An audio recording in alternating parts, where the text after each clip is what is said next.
দেখেন আজকে ঈদে মিলাদুন্নবী ছুটির দিন ওরা সবাই মিলে ক্রিকেট খেলছে।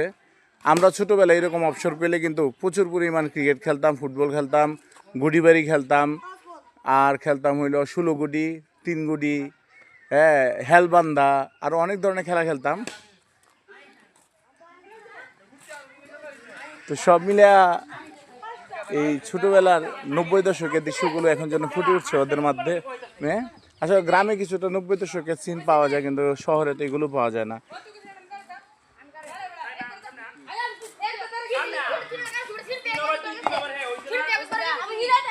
বাচ্চাদের খেলাধুলা, আসলে এটাই আনন্দ, এটাই বাচ্চাদের আনন্দ এই ছুটির দিন পেলেই।